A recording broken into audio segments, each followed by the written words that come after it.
First, we just want to acknowledge the shared traditional territory of the Coast Salish people on which our schools are located. You know, we thank the Kwantlen, the Katzie, and the Semiahmoo Nations for signing our Aboriginal Enhancement Agreement, and we're really honored to have our schools and our work on their traditional territory. So thank you. Thank you. And so I know there are some tweeters out there, people who tweet. Donald Trump has given Twitter a bad name, but just ignore that.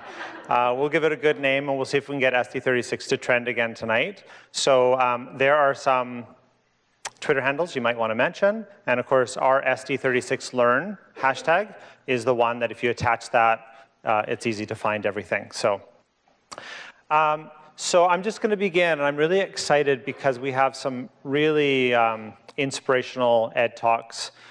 People often say that they leave with their hearts full because of what they hear teachers and students share their learning. And I just thought about, just coming into the evening, this little sort of Twitter challenge that I put out about a month ago, and it was about looking at ourselves as learners first, and looking at maybe some of the things that we're not super proud of that we used to do, and how our thinking has changed over time.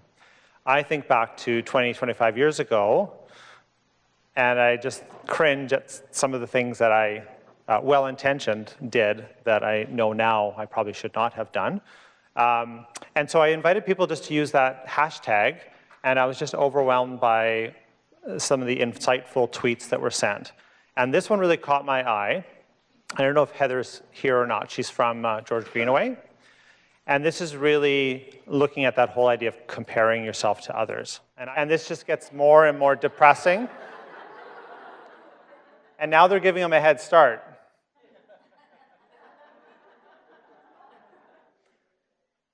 And I'll show you one more. This is even a longer head start. And the poor guy still loses. So I only show that because I think parents for a long time and teachers have been in the business of comparing. And my parents are immigrant parents, and they're really good at comparing because, you know, you have 5 kids, they're all supposed to be the same, right? Pretty much. Except for one's a boy and the other 4 are girls. So that's, you can figure out which one's me, the snappy blue suit there. And even just the way we're ordered in that picture, right? We order them, right?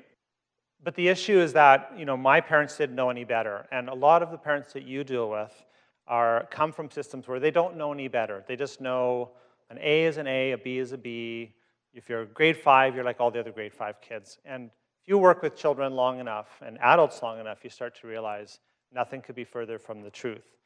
So you used to get these at school on the last day of school, sealed envelope. What's in the envelope?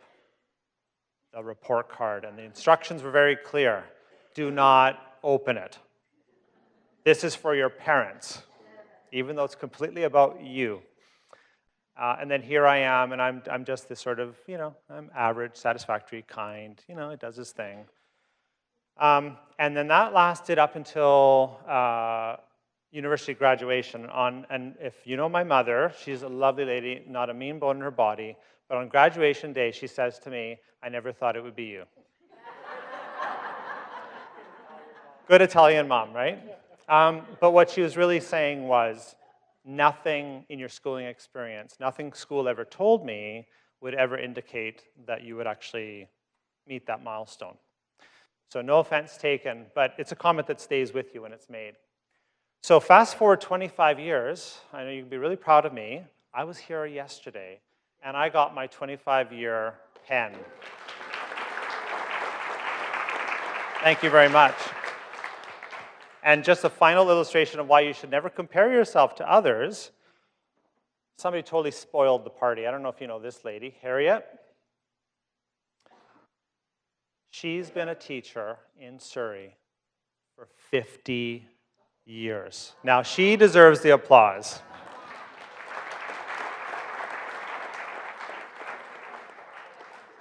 And so I only say that for the point being, I thought I was doing pretty good at 25. And if you're a new teacher, you're going, wow, 25 years old, 25 years. And I'm here sitting in the front row thinking, wow, 50 years. So I don't even begin to compare myself because I just feel, it just leads to feelings of inadequacy. So I just don't go there. So just 3 pictures to leave you with. Like sometimes you're all on your journey. Sometimes you're on that journey on your own. Sometimes you've got somebody along the way to help you. Sometimes you blow a tire and things don't go the way you want. But my hope for you is that the only reason you look back is not to see who's there, but to see how far you've come, and that you only look forward not to see who you have to catch up to, but to see what's next for you. And so tonight is really, for me, hopefully for you, just a planting of seeds, like if you leave with just an idea that you'll carry on with into the last month of school and into September. And the other part is really, it's hard to see, but really hopefully a filling of your heart, because you really are in the heart business. So this is a perfect segue because I have Saul right here, and he's going to be, I know normally these are all student related, but I was sitting with Saul one day and started to tell me this story, and I had no idea, and I've known Saul for quite a few years now, and I had no idea of some of his experiences in school. And then I just said to him, I said, Saul, I think you need to tell the story. And we all have stories. This is his, and it's called a starfish story. Great, thank you, Antonio. So I'm just going to just share my story with you. I've had the opportunity to share, I try to share my story with my staff at the first staff meeting of every year. And it's just something it's real, it's just my story. And so hopefully it'll resonate with you. So I'm a starfish, and I'll get to that in a little bit. But I was born in Toronto, and I was born out in Scarborough. And we came out to Vancouver when I was around kindergarten or so. We moved quite a bit. My family was quite impoverished growing up. And I used to go to Holly Elementary. And so I'm an old Holly kid. And I want to say right now first, before I go any further, because one of my teachers knew one of the teachers on the slide. So if you know them, I'm sorry for the first teacher. So I'm just going to tell you how I perceive things as a 6-year-old. But in grade 1, we lived in the subsidized housing unit right across the alleyway from Holly. I think it's still there. It was a bit of not a very nice place when we were there. And so grade 1 was a little bit tough for me. I can, maybe we'll do the, oh, is it that one there?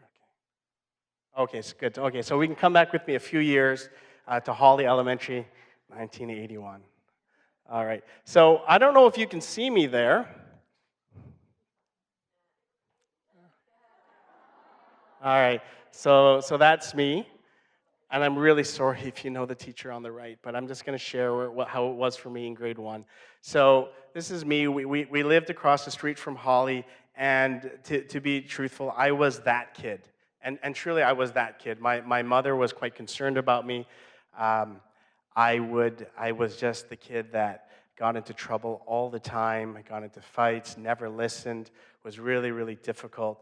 And, I was the child in that class. And I drove the teacher crazy. I don't remember a lot from being 6 years old, but I do remember a few things. So I remember that she was about 9 feet tall.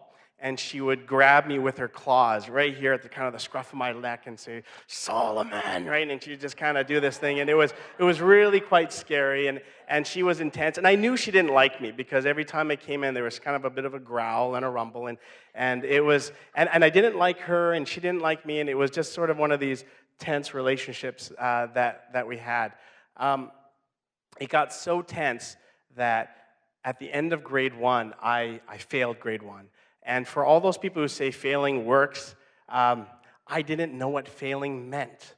So I went home with that report card in the envelope at the end of grade 1, and I didn't open it. I couldn't really read in grade 1. I should have been able to, hence the failure. But I gave it to my mom, and boy, there was pandemonium in our house. My mom was spanking me. She was crying. My dad, everything was just, and I didn't know what I did, right? I thought, what did I do? And she just it was just crazy, and I got into so much trouble, and I didn't, and she kept saying, you failed, and I thought, what does that mean, right? I thought, I don't know what that means.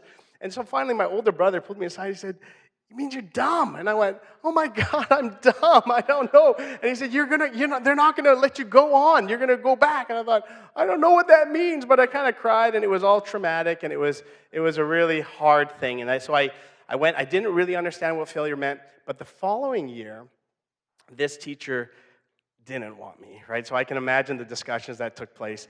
We don't want that kid again. I've already had him once. You know, that boy, that kid, that's me, right? So whenever I see those kids in school, there's something there that connects with me, right? So I think, so she definitely didn't want me. So I had another teacher the second time around. So I did grade 1 again, and I went in. And I remember thinking, boy, this kid's a little bit smaller than me. I was pretty small, though, as you can tell, but I thought, boy, I don't know what's going on.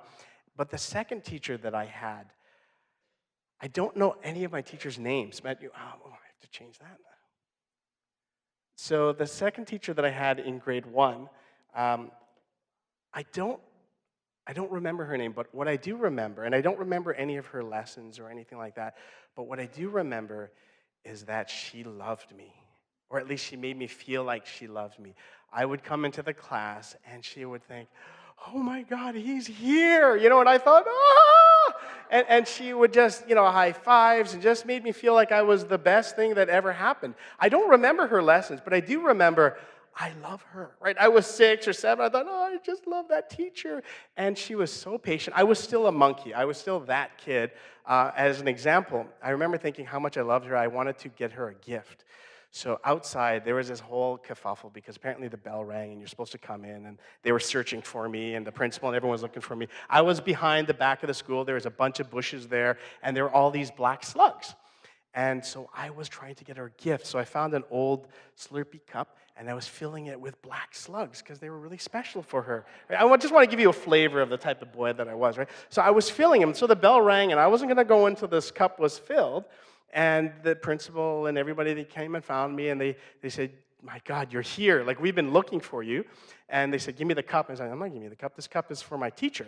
And they said, give me the cup. And so I wouldn't give the cup, and they were trying to pull up pride, and I just died before I give it, right? So I kind of hung on to that, and they brought me to the teacher, and I wanted to give it to her, and I was all crying and upset and in trouble again. And I said, I just got this for you. And she looked at it, and she went, oh, it's so lovely. It's a cup full of black slugs, right? And she said, Solomon, it's so wonderful. We were all worried about you. And it was just one of these things where no matter what I did, she just made me feel, even though I was still that kid, she just made me feel wanted and appreciated and loved. In my second year in grade 1, they did a series of tests. I'm assuming that there was some sort of psych ed type of assessment on me.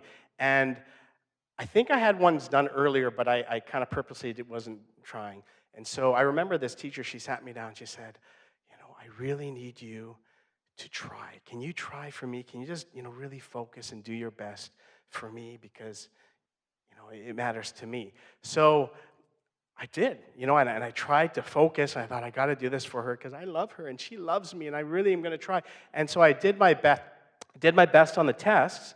And halfway through my second attempt at grade 1, they realized there was nothing really wrong with this young man.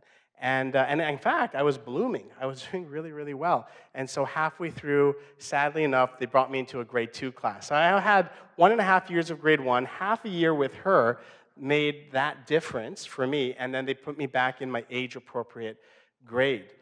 And what it showed me, and so I actually graduated with my peers, and I kind of went along, but it showed me that I think lessons do matter, right? And I think that assessment matters, and all those things matter. But what matters more, and what lasts, is that enduring connection. So there's me the second time around, and that was just what she was like to me. She just kind of put me front and center and just always made me feel loved. And I don't know if in real life she thought, oh, that's so gross. I can't believe you gave me a cup full of slugs. But she sure made me feel that way. I got a little quick video I want to show you guys, and then I'm going to end off with a few things. Who's the one person's behavior in the classroom you actually have the ability to control and influence? Your own. That's why you're all so good. The worst teachers, when they give a quiz or a test or a homework assignment and the students do poorly on it, the students doing poorly is not the variable. It happens to every one of us, doesn't it? It's the response to the students doing poorly that's the variable. The worst teacher, when they give the quiz or a test or a homework assignment and the students do poorly on it, who do they blame? The kids, last year's teachers, the parents, hip-hop music, MTV, drugs, cable, society today, the kids all drive, the kids all have jobs.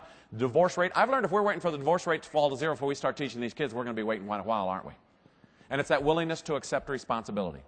Great teachers and poor teachers want very different things when kids misbehave also. Did you know when a student misbehaves in a great teacher's classroom, do you know what that great teacher wants? Prevention. They want it not to happen again. And when a student misbehaves in a poor teacher's classroom, you know what that poor teacher wants? Revenge. They want a public bloodletting. Did you know great teachers and poor teachers want very different things when students are sent to the office? Did you know, I know you won't believe this, but I promise it's true in some of the surrounding school districts. Did you know that poor teachers want students leaving the office mad? I had to teach my teachers, hey folks, we don't want kids leaving the office mad. Can I let you in on a secret? They came to the office mad. Some of those kids came to school mad. They walked into your class mad. If you want a whole bunch of kids coming in your class mad, please let me know because I'll tick them off and I'll send them in there. And you know why we never want students leaving the office mad and we never want students leaving the office embarrassed? Because they'll get revenge. And not on us because we're all such big, tough adults, but they'll get revenge on somebody because hurt people hurt people. Early on in my teaching career, I remember, because a lot of people, especially when I was teaching, a lot of people didn't really know sort of the life plan for some of those kids. And they thought, okay, little Johnny's never going to amount to much, and this guy's never going to amount to much. And I remember just thinking, he'll probably end up being a teacher or a principal or something, right? You don't know. And I think we have to be careful when we look at those kids, those ones, you know, that kid, right? That kid that kind of genuinely and maybe rightly so kind of drives you a little bit crazy. It's not over for them, right? And I don't think we can ever conclude that it's over. And what makes that difference, I believe, is teachers, because I know that made the difference for me. So there was a story that was told to me years ago, and it's that starfish story. So the story goes like this, and if you've already heard it, you know, forgive me for that, but this young guy is walking along the beach on a beautiful sunny day, and the tide's far out, and it's a hot day, and the birds are flying in the air, and the tide's far out. And all along the shore, there are countless starfish that have been washed up on shore. And there's just the whole, as far as the eye can see, is just the beach is covered with starfish. And in the distance, this young guy, as he's walking along, he sees somebody walking back and forth. He's not really sure what he's doing. So the young man eventually goes over and he sees this older fellow who is picking up starfish and putting them in the water. And the young guy says to him, well, what are you doing? And this older fellow says, well, I'm saving the starfish because the tide's out and the sun's coming out, and if they're just left here, they'll dry out and they'll die. So I'm picking up these starfish and I'm saving them. I'm putting them in the water. And so the young guy looks in front of him, looks behind. There's countless starfish, and he says, "What difference do you think you're making? I mean, if you came with 1,000 people or a couple of big, heavy-duty machines." And you coordinated a big effort, maybe then you might make a difference, but you could be doing this all day long, and you're not going to make any difference at all. Like, this is madness. And so the old man looks at him, and he picks up a starfish, and he looks at him and he says, well, it's making a difference for this one. And he puts it in the water, and he goes back over and he says, and it's making a difference for this one. And I think I was one of those starfish. You know, I think when we look at our classrooms in our schools, in our cities, sometimes the need is so great, and it's difficult to see what a difference we can make. It's easy to feel overwhelmed and to think, I can't make a difference. There's so many kids in my class with so many needs. I can't, what difference am I going to make? It just keeps coming. But I think if you go back to that and you think, it's going to make a difference for this one, I think that we kind of get back on that right track. And so that's me. I'm that starfish that was kind of picked up and brought over from that very lovely teacher. By the way, if any of you know who she is, I'd love to meet her again because I haven't seen her.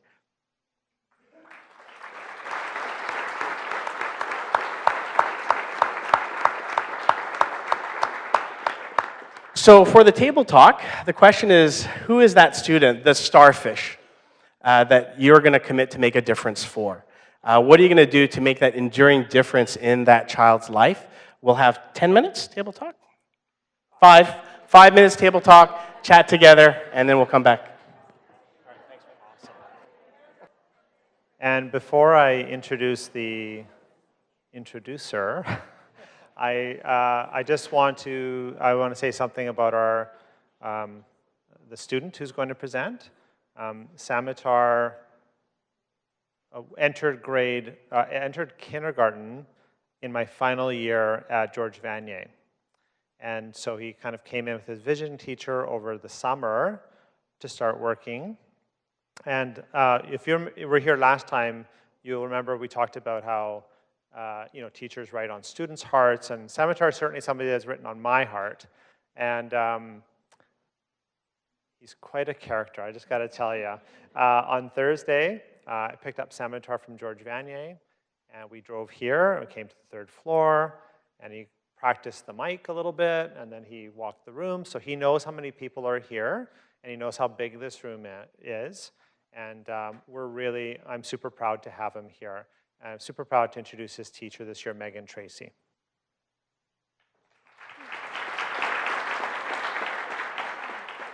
Thank you. My name is Megan, and I teach at George Vanier Elementary. I'm very pleased to introduce a very special student, Samatar, who is in my grade 4 class.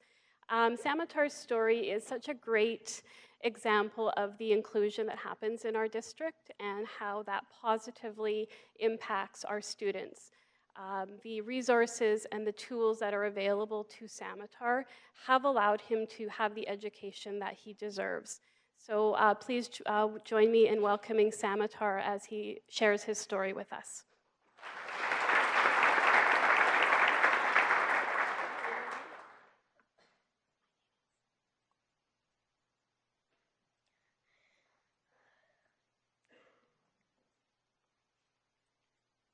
Have you wondered what it is like to be blind? My name is Samatar Muhammad Noor. I am 9 years old, and I would like to tell you what it is like to be blind. One of the most difficult things I had to do was learn to travel safely around. I used something that is called a white cane to find obstacles in my way. I sweep the cane back and forth in front of me, and if it does not hit anything, then I am good to go. I also need to find my way around the school. This is my 5th year at George Vanier, so I do not really remember how hard it was to learn my way around. Now I know where everything in the school is located, and I can cruise the hallways just as fast as any kid. I even get in trouble for running in the hall.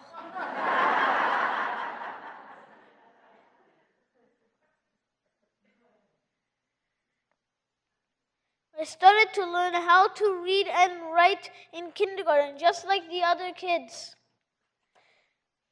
But I learned how to read with my fingers and use a Perkins Braille to write instead of a pencil. A, space, Q, C, J, E, V, G, I,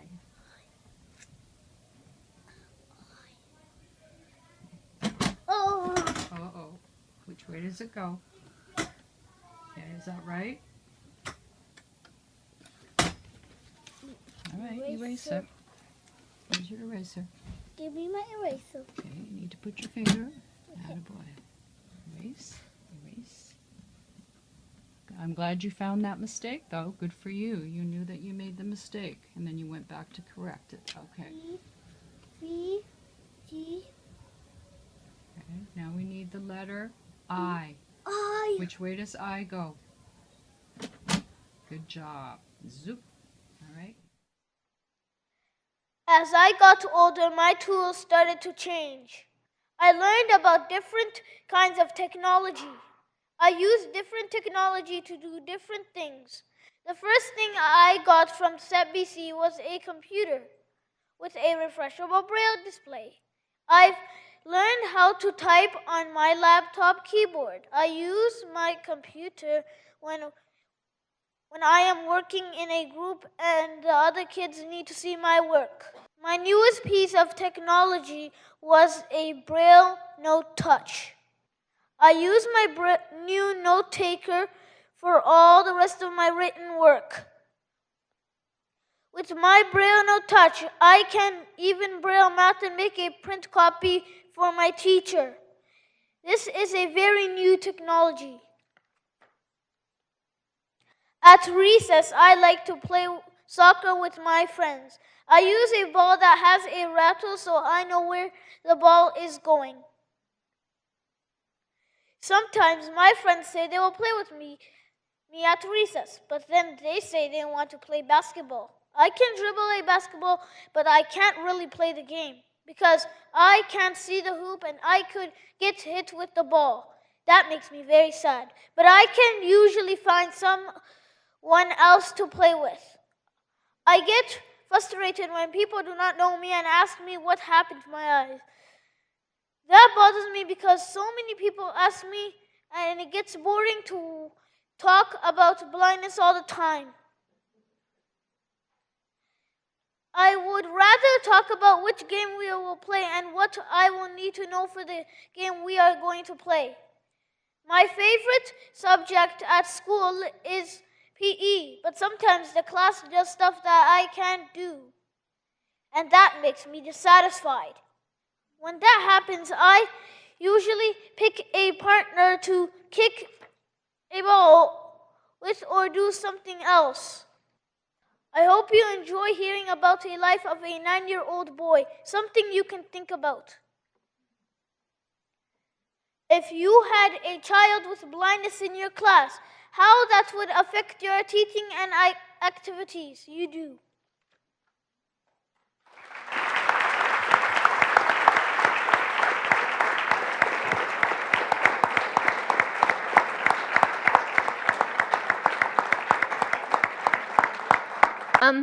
Hi. This is our presentation. I am an artist, but beyond that, I'm an art teacher, and I think I have the best job in the district. No, seriously. So my name is Florence, teach at Guildford Park. It's an inner-city school in the north end of Surrey.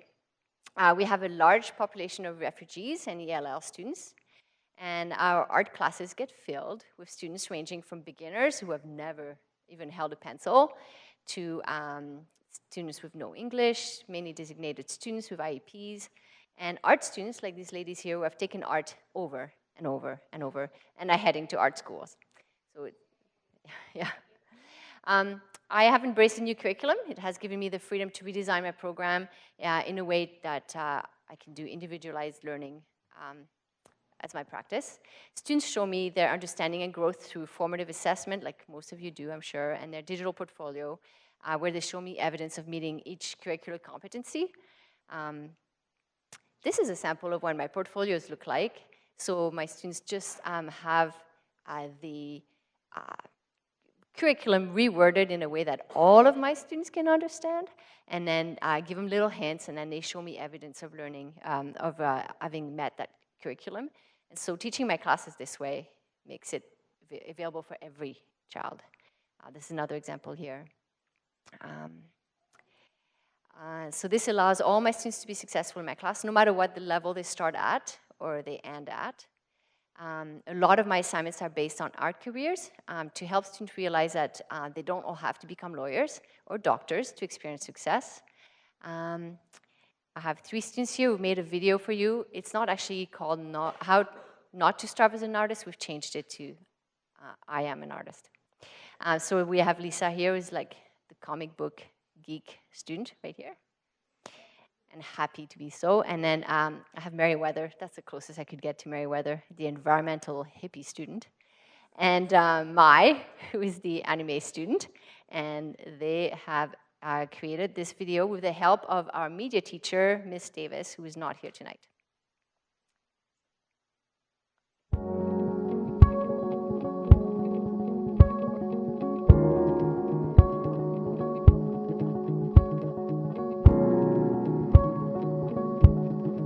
my name is Meriwether Morris, and I'm a grade 11 student at Guilford Park, and I am an artist. Hello, I'm Lisa Leung. I'm in grade 12 and I'm an artist. I'm Mai Nguyen. I'm a Guilford Park student in grade 12 and I'm an artist.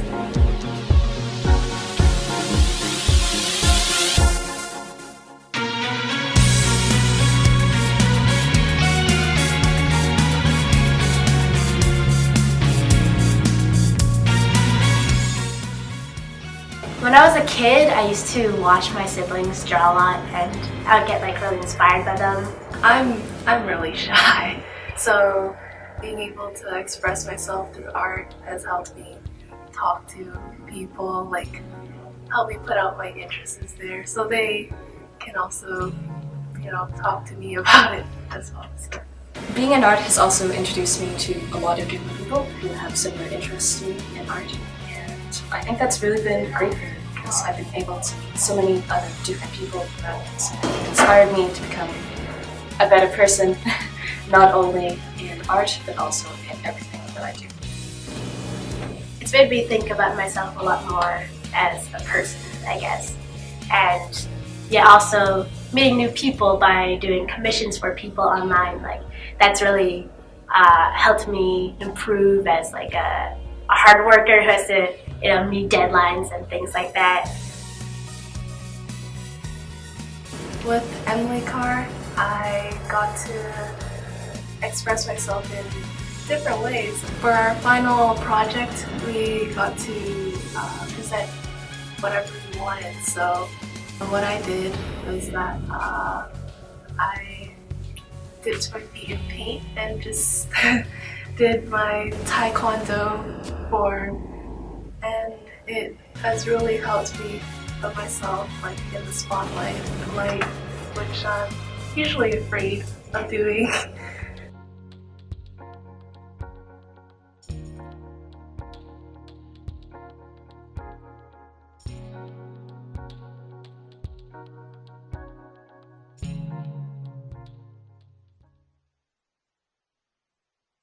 All right. So this is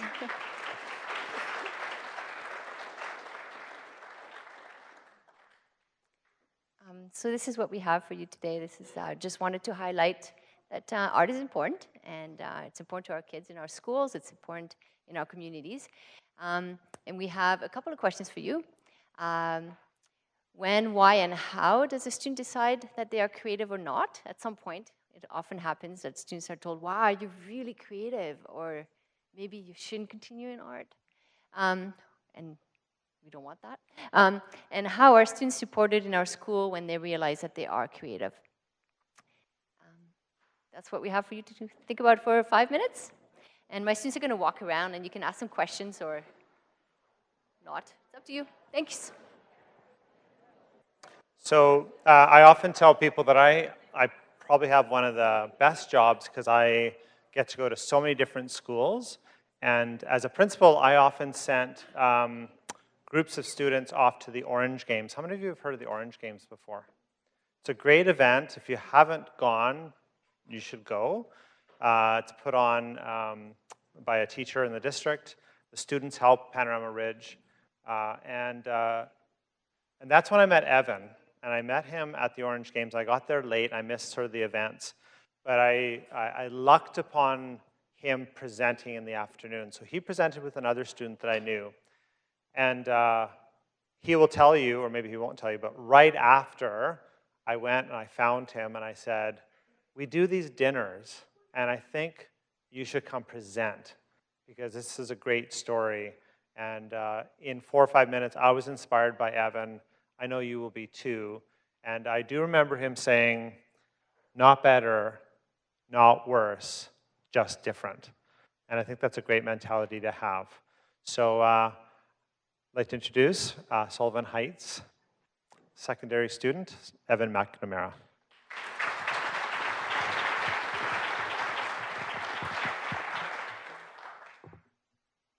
Hello. This mic stand is an example of not being better or worse, but just different. I'm a basketball player, I'm a drummer in a band, I'm an active volunteer in my community, I'm a high school student, but I have a disability, but it's not who I am. This disability I was born with, it's called arthrogryposis. It essentially affects how my joints work and move. I've gotten leg braces, let's do that. I've gotten leg braces like these for all my life, and I'm 17 now. I've gotten about 2 pairs per year, so that's like 34 pairs. That's quite a lot in my lifetime. However, I didn't know I was disabled. When I was only 5 years old, my mom pulled into a parking lot and used the parking space with a wheelchair sign on it. When I asked her what that was, and she said that's for people with disabilities and who have trouble getting around. When I asked her, "Are you disabled, Mom?"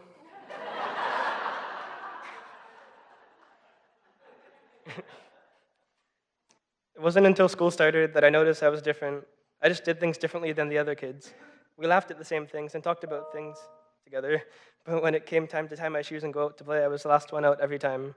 I also had an adult that hung around me all the time, though she thought she was all the teachers' helpers. But as I got older, I found out she was there to help me. She helped everyone in the class, but I was special to her. Mrs. Gray, the best teacher ever. From a very young age, I was asked to be part of the Center for Child Development Ambassador Program. I was giving speeches at their annual gala and Mayor Diane Watts' annual Mayor's Gala.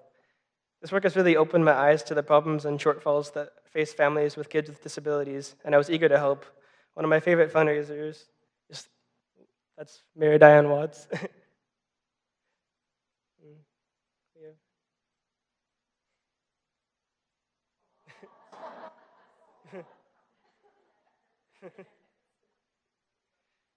One of my favorite fundraisers is the Prospero Golf Tournament held every year at the Northview Golf Club. I get to golf. I also got to drive in the cart. These are things that my parents would never thought I'd be able to do. Now this has been a theme all my life. Can he do this? Well, yes. I'm learning to drive.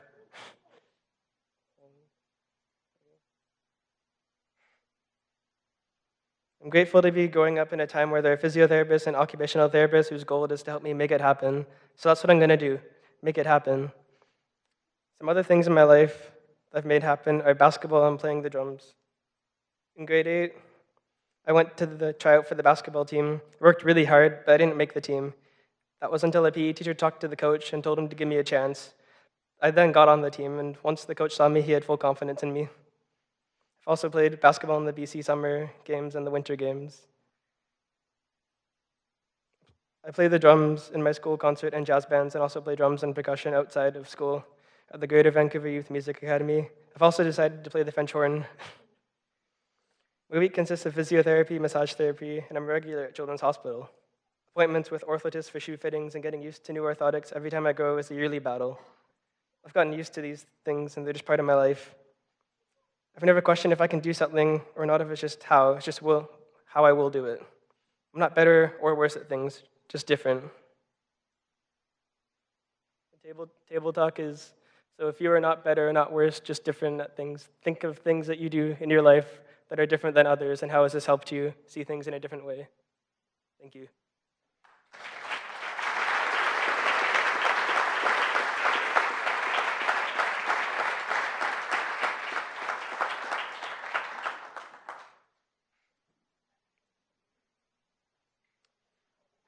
And as you begin that, I'll just say that he is actually better than a lot of basketball players, because I actually saw him beat a 6'8". Is that how big he was? Yeah. And right before dinner, I'll actually show you the little video clip of him at the Orange Games where he spoke to a bunch of students, then he put his skills on display.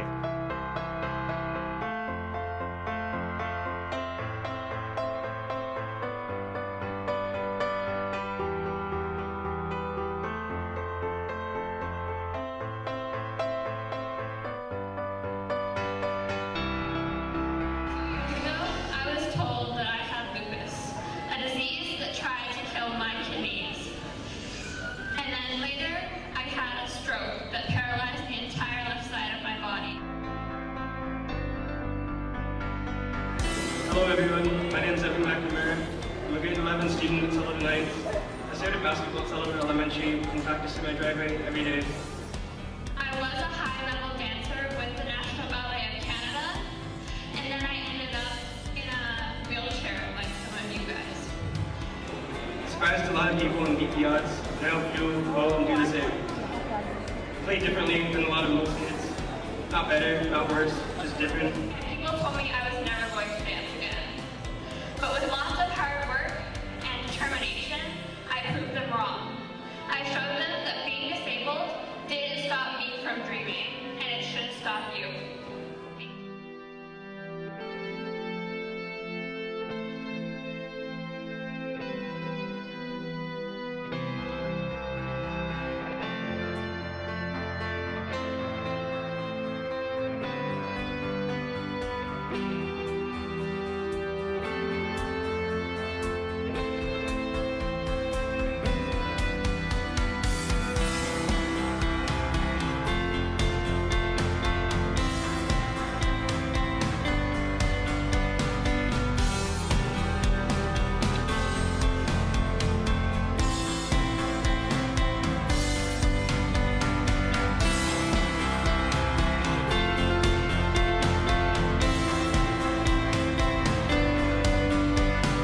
hear that no matter what other people tell them, they're no less than anyone else.